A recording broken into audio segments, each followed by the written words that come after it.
Well, Coach, I guess with virtually the close of camp, I mean, how do you feel like it's gone for the group as a whole and for your group? Yeah, overall, I think we're improving. I mean, there's still a long ways to go. We still got plenty to work on before we play.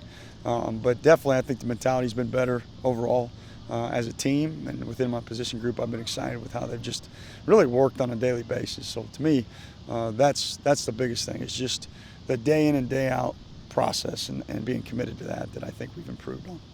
How would you compare where you are now compared to where you were at the end of last year? Not the beginning, but at the end. Oh, I think we're better. I do think we're in a better place. I think we have a team that's more excited to come out here and work every day. They obviously have a better understanding because they went through a whole spring ball, a whole off season, understanding what the expectations are. So absolutely, I think we've made progress. The outside linebackers, you got obviously Brule is the guy that everybody talks about. Do you think people are talking enough about Tyrus Wheat right now, or what's your thoughts on him? Oh, I think Tyrus has had a good camp. I think he had a good spring ball. I think he had a great offseason in the weight room with Coach Brown. And but the truth is, I mean, yeah, they're going to talk about Brule because Brule had a bunch of pressures and all those things, and Brule's earned that. Tyrus needs to go out and earn his publicity. So I fully expect him to do that. But your play has to do your talking for you first, and then all the other stuff. I mean, no disrespect for you guys, but all the other stuff will come. But it's up to us and what we produce on the field first. Zach mentioned the other day is pretty candid. You know, if you're on the second team, there's a reason for that. There's a drop off between those guys, and if you want to get to first team, you got to get better. What's your thoughts on the guys behind the known commodities on the outside of the first teamers that you got right now? Yeah, I think we're making progress there too, but it's a constant competition. That's how you want it to be at all times. And like Coach Arnett said, you know, if you're at number two, you're at number two for a reason. And so it's your job to maximize your role, but try to improve on that role and up that role for you. So behind Tyrus, you know, we have a couple different guys that have stepped in and worked at that position, and I fully expect them to continue to improve as we go along and they get more reps. Is there anyone specifically that stood out to you as an emerging player? I know we've kind of heard that term a lot lately. We'll see after Saturday. I think it's a lot better after Saturday. I mean, you know, I don't want to make light of it, but practice, obviously, you need to do a great job. And yeah, there's guys that practice well, but until you truly go out there in front of a crowd and see how they react on game day, and now a team's tempo and it might be a little hot, whatever, any excuse you want to make, okay, can they eliminate that excuse and can they go out there and get the job done? And so I think after Saturday, we'll know that.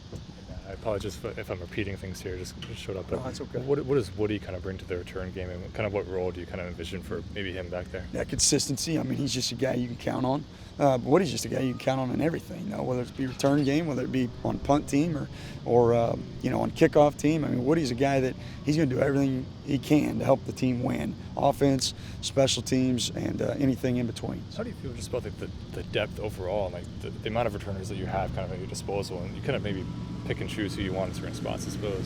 Yeah, no, you do, and you want to make sure you be explosive as you possibly can, while also making sure you acquire possession. I mean, that's got to be number one, especially at punt returner. But we definitely have guys that have worked hard in the spring and then all summer and now throughout camp, and so I feel good with the depth there overall. You may have answered this already, Coach, but how's that battle been at punter?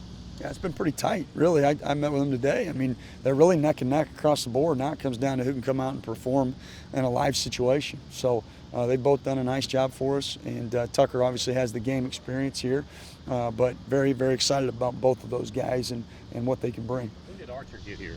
He got here this summer. So he got here this summer. He had to do a little work to make sure eligibility was on par with progress towards degree. He did a great job. He's a high work ethic guy. You know, he comes from a military family, so he's a disciplined kid, and I'm very excited about having him at that position and what he can bring to the table. How did that go about finding him?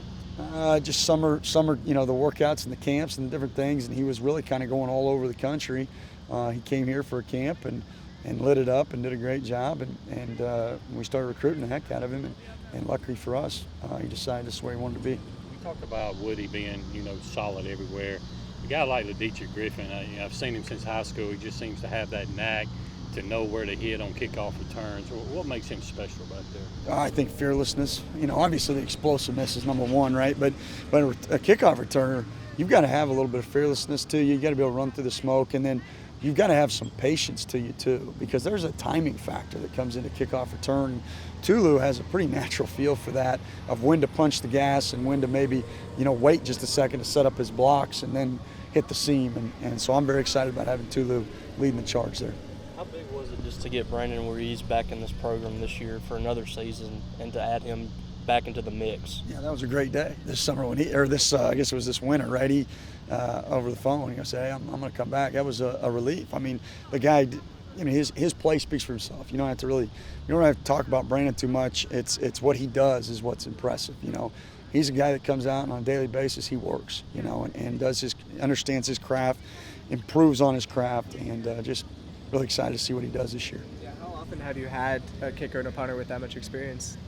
My second year at Washington State, I had Oscar, who ended up going to the Panthers there, and just got cut there. And then we had Blake Mazza, who was ended up being the Lou Groves guy. So I've had a little bit of it, but it's definitely a nice thing for sure. I think Nick Mitchell and Tamar Rogers were a couple of guys that you evaluated and found in recruiting and really liked what they kind of brought to the table. How have they handled the first few weeks of this, and where do you kind of assess where they are right now? I assess where they are about where I thought they'd be. They're both athletic. Nick has shown he'll put his face on people and be physical, which is what we liked about him when we started watching his cut-ups. Tamar obviously needs to get bigger and stronger, but he's explosive. He can run, he can blitz, he can play in coverage. So just kind of what we thought he was going to be, they are, and we're excited about their development.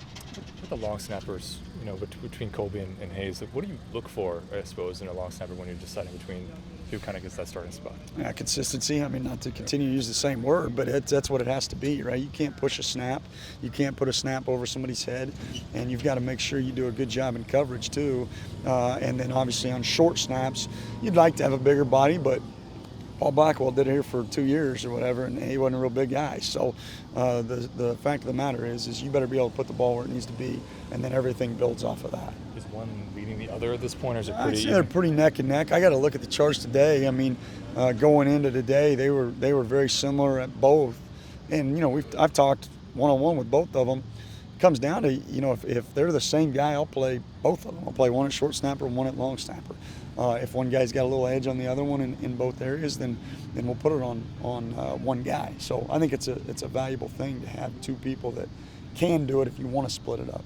Brandon Ruiz said kicking in bigger crowds on the road doesn't really faze him. Does that add some pressure for what you guys do though? The crowds is. I think if it doesn't add pressure in his mind, it shouldn't add pressure. I mean, to me, a guy like him, he's played in a lot of games, a lot of different atmospheres. I don't anticipate that being a problem. But not for the other guys either. I don't think so. I mean, Tucker, same thing, right? Tucker's played in those environments. I mean, I guess you'd see if those young guys can handle it, snapping. But both those guys, just their demeanor, I feel like they're going to step into that and embrace it. What do you like with Colby and Hayes? I mean, just what are they kind of like? I know that Colby's kind of a funny guy on TikTok and stuff like that, but what stands out to you just about both of them? Hayes is definitely serious. His dad is a high school coach for a long time and still is, and so he's a straight-laced guy. Come to work every day, lunch pail type kid. Colby's a little bit more loose, but man, when Colby gets out here, he's the same way. I mean, he's going to snap it in, and he understands how to focus. So good to have both those personalities in that room.